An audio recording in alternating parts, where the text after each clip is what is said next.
everyone, and welcome to another episode of Condoland. Thanks for joining us. I've got Shawn Pulver with me today, principal and founder of Pulver on Condos. Teaches law course at, where was it, Shawn? Western Law School. At Western Law School. So a pretty distinguished lawyer in our field. Has been is representing a few of my condos as well, which I appreciate. And today we're going to talk about, we couldn't think of a real name for this one, so I thought Condos Gone Wild. Shawn said the bad boys of Condoland or something like that. But really, we're talking about enforcement.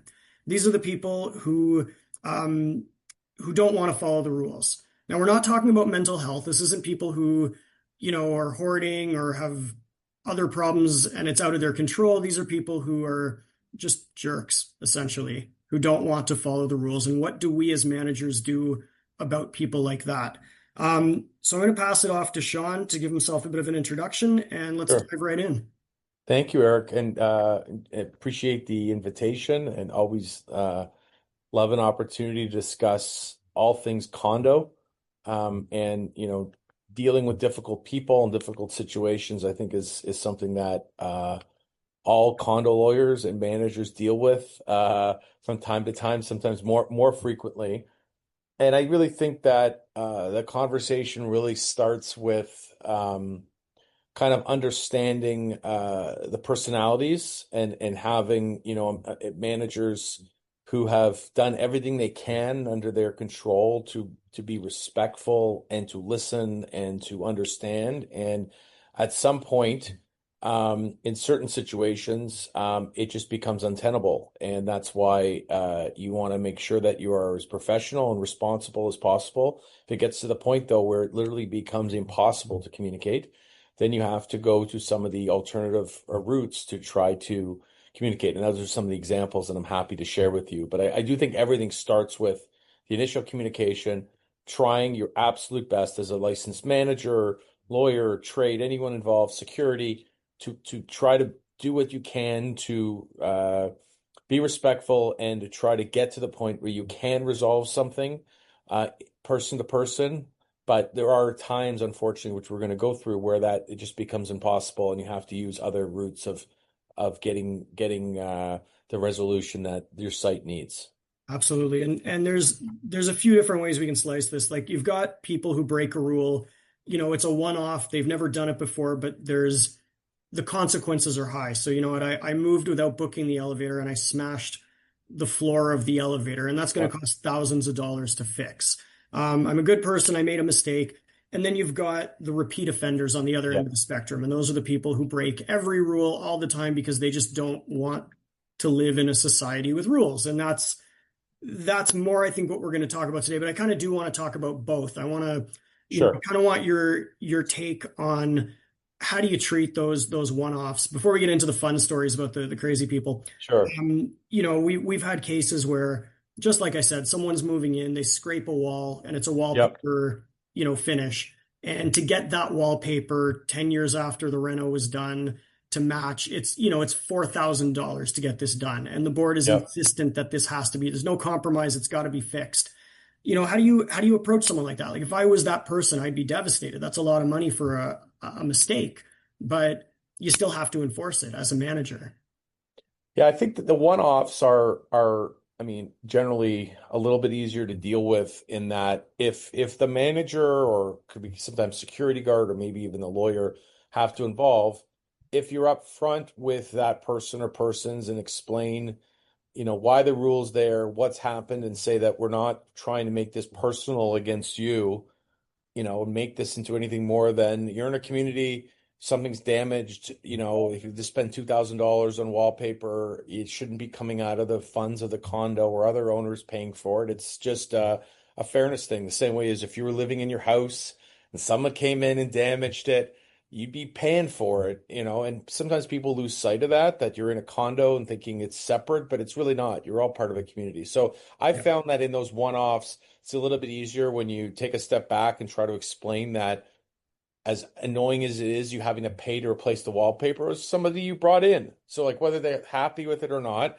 it's the legal repercussion of being in a condominium building where you're all sharing, you're all in a community. And I find that when you explain it that way, it's generally a little bit easier for people to understand that you're not just going after them. There's no some pattern here. It's just it's a simple issue of fairness.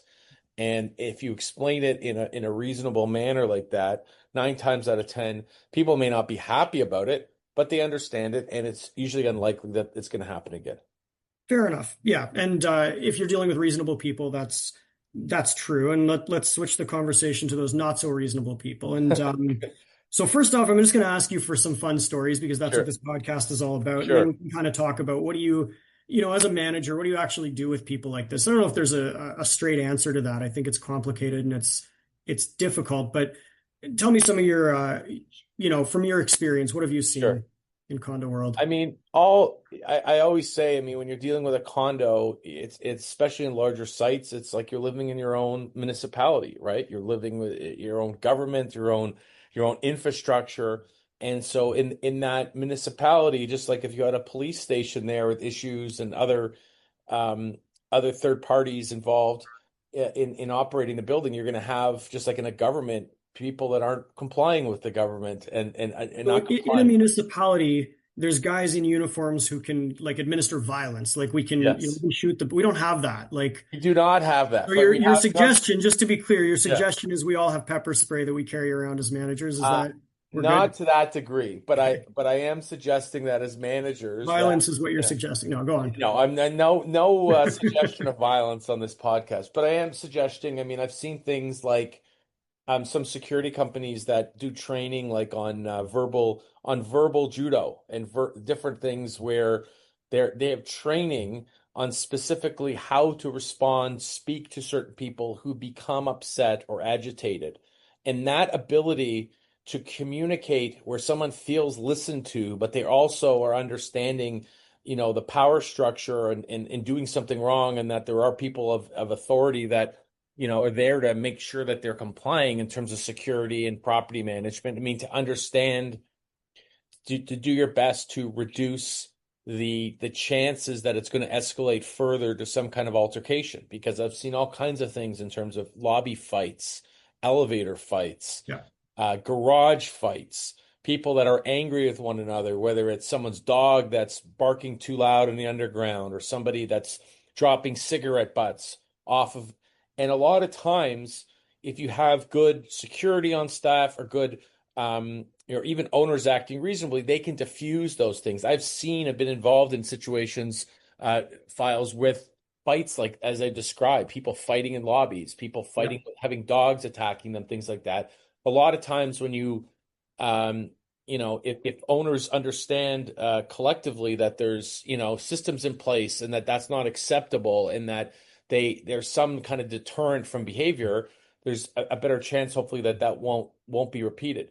But, in some of these situations, I mean, one of the most dramatic that I've dealt with in the scenarios, I had a downtown condo years ago that had a bed bugs problem that had spread, that had been a result of one owner there who refused to clean and was very, very difficult to deal with. And it got to the point where there was an application brought in order to allow a third party company in, and it really, really escalated to the point. When I attended at court, the owner had literally brought pieces of the um, baseboards that where there was an issue in terms of whether they actually had mold in them. And I remember sitting in the courtroom, and you have to go through security at any court, and the gentleman literally brought pieces of wood, with large pieces of wood with them, through the security. And the security came to me and said, like, what is this about?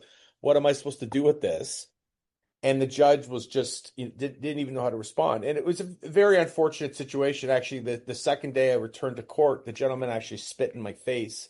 It was a very traumatic situation. It didn't end up going any further, but I still think about it. And ultimately the situation was resolved to the client's satisfaction. This is going back well over 10 years ago. But Yeah. I mean, there are situations like that where people do not take well to the enforcement.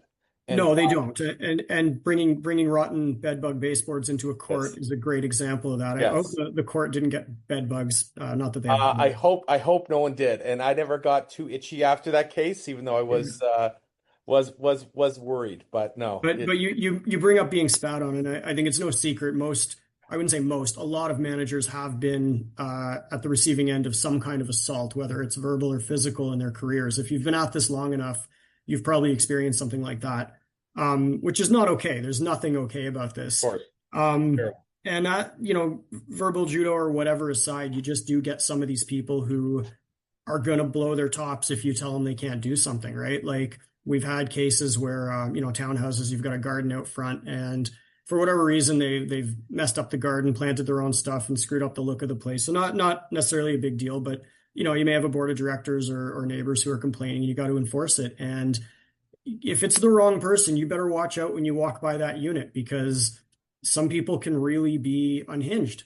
They can be scary sometimes, and as a Yeah. manager, you've got to deal with that.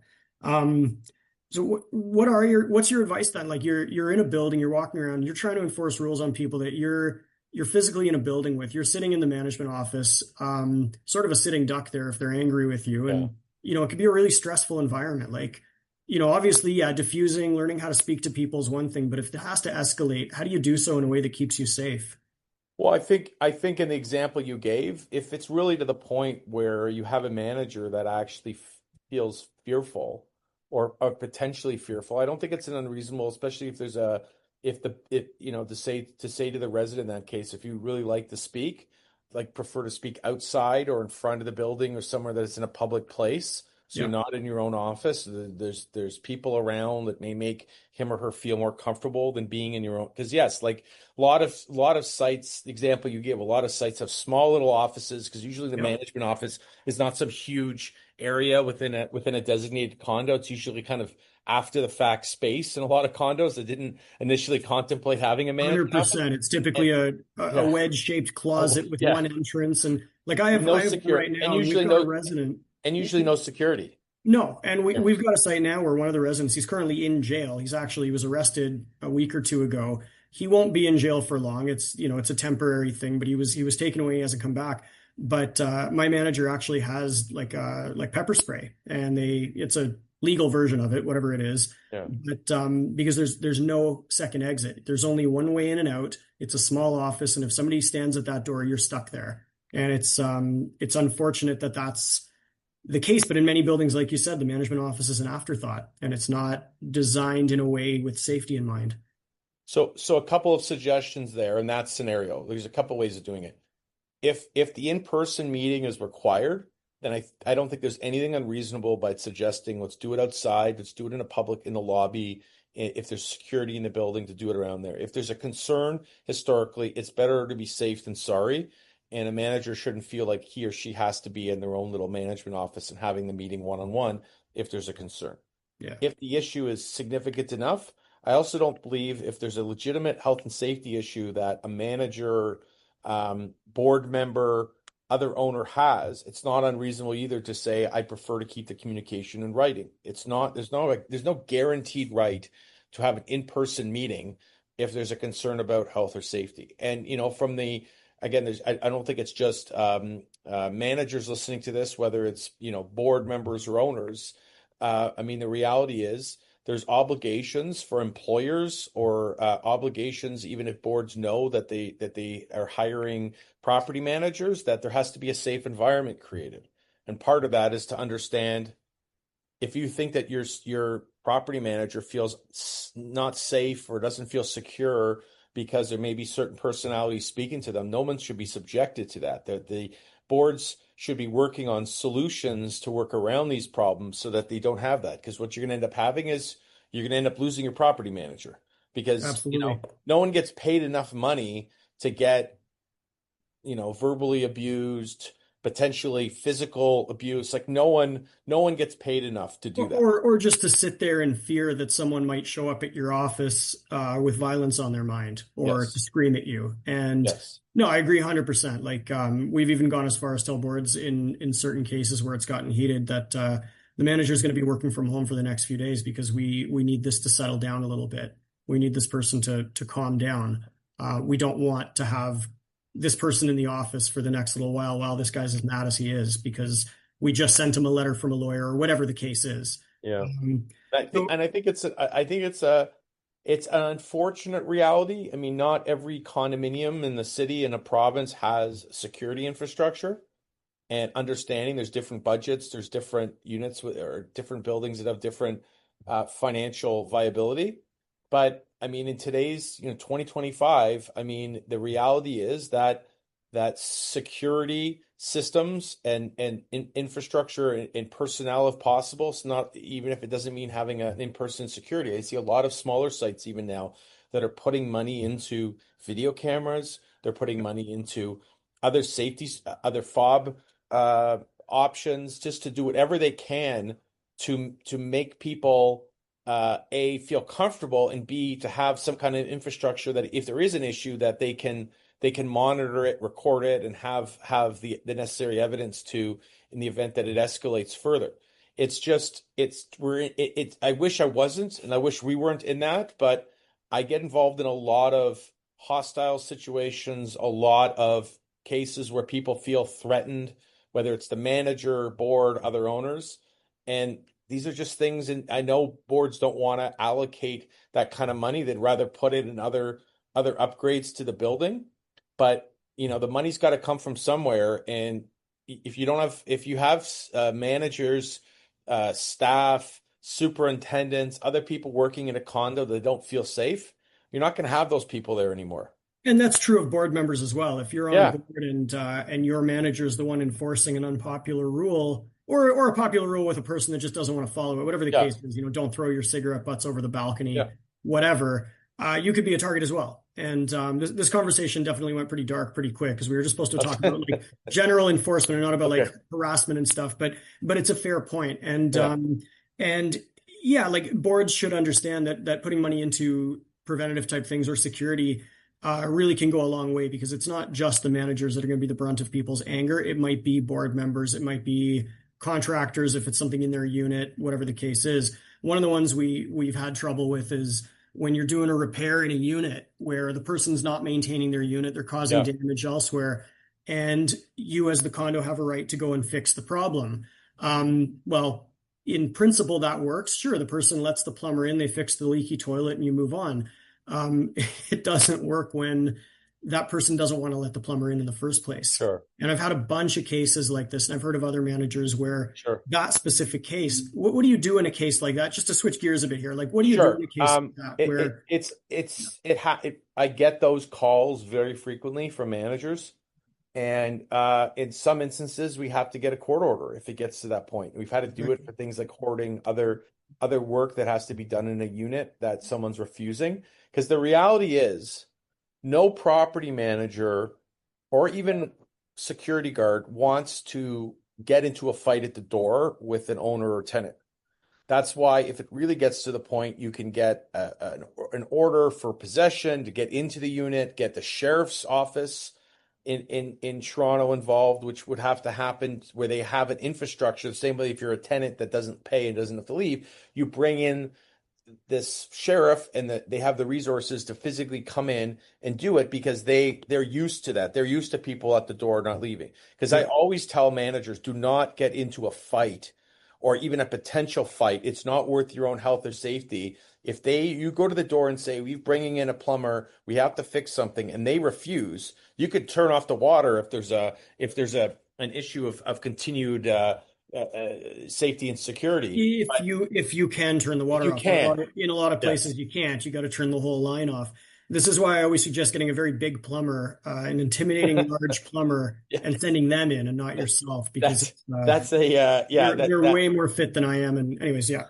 I, Um, I don't know if they put that on their job description, but if you got to you're pay a him extra for that. bodybuilder slash plumber, but yes, you would get an Yeah, extra forced value. entry is an extra $100 an hour, but it's extreme. It's extreme getting a court order for a leaky toilet or for some grout in the bathroom Of that course, was a little drip in the unit below. But if you're in the unit below, you don't deserve to have your place flooded 100%. or leaked on. And it's unfortunate that in our industry that's sort of A and then B. A being you get in, no problem. B is court order. And obviously in a lot of cases there's a middle ground where you communicate and you can Sure. you can talk your way in, but But again, that's not what we're talking about today. We're talking about the people who aren't letting you in. But I have, of course, but I can tell you, I've seen some situations you say, A and B being A being like the full order, get B being like allow you in. Like I have seen situations with really, really difficult people where managers have done a really good job at just kind of calming the situation down, going to the door and doing it a couple different times, but each time making that owner feel more comfortable and understanding that they're on the same page. Yeah. And I have even in really And that difficult people seen that that happen. does go a long way. Like if you're able to talk to people and earn some respect from them, of course that Yeah, goes a long way. But in some cases that's just not going to happen. You're going to have five cat cases and three death threats before you before that court order is made. One of the things a lot of people ask, this comes up a lot in our industry, yeah, is the chargeback for legal fees. So obviously, when you're trying to enforce something, you've got your compliance letter, your phone call, whatever it is. yeah, Usually you've got a more forceful second written letter. And then typically you go to the lawyer if nothing's happening, they're not fixing it or complying.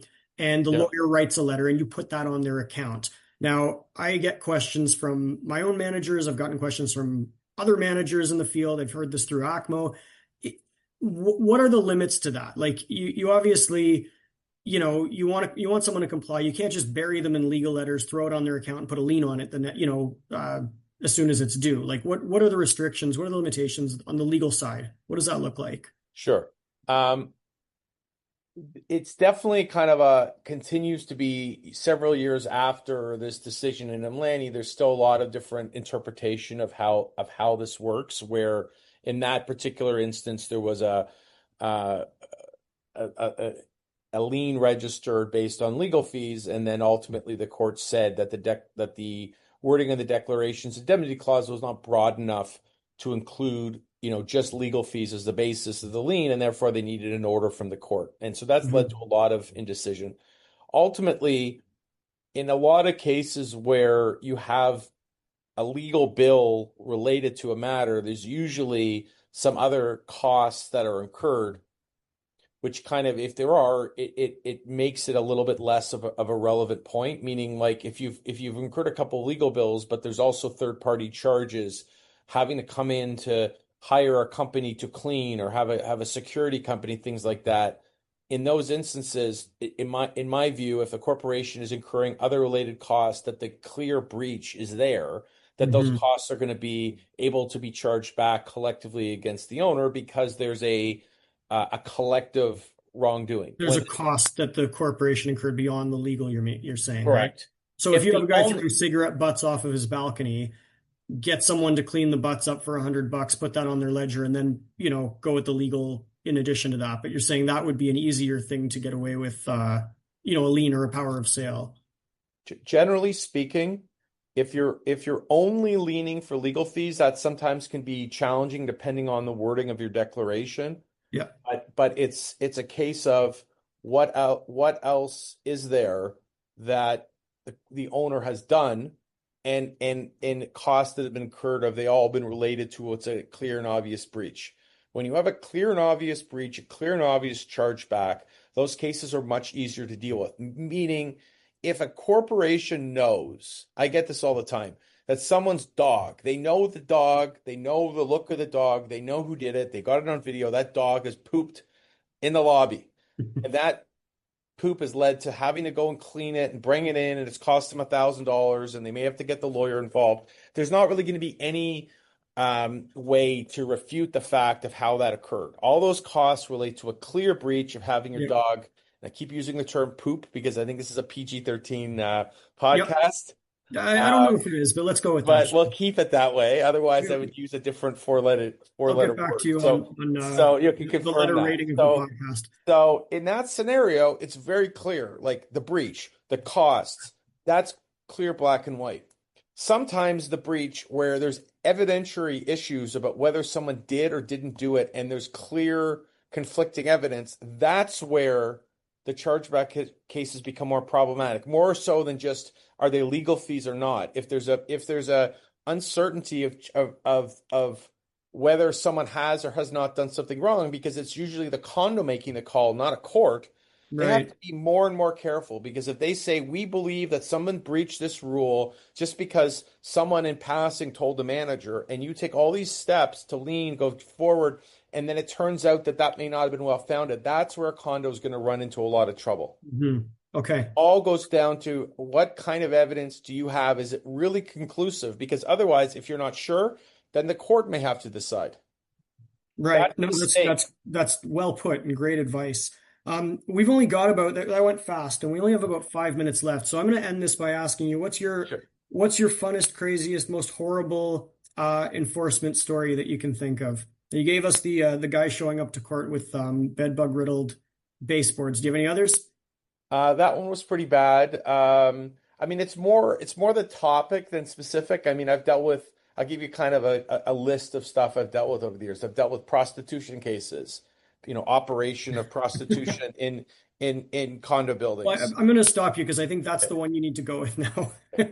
Well, there aren't a ton of specific. It's more of the topic. It's just, illegal businesses that Right. happen in condos. So you may not have very exciting stories of the prostitution in terms of specifics. And again, we're keeping this PG-13, Are but there we? was clear evidence that there was an operation, that there were people coming and going in the unit, that they were coming in all nights hours of the night, that they saw I guess the quote unquote Johns coming in and out through security. Right. So, meeting with, and so it wasn't very hard to prove the enforcement there because we saw the pattern. We had people coming, we knew they were coming, and we saw a lot of men coming and going from specific units, and we saw the females coming and going at different. We Yeah. were able to put it together. So that happens. I'm not saying every building is prostitution, but that kind of thing happens. Just like bed bugs happens. Just like people running illegal Well, bed bugs, business. I'll say, is way harder to prove because the bugs move, and so it might be brought in by 605, but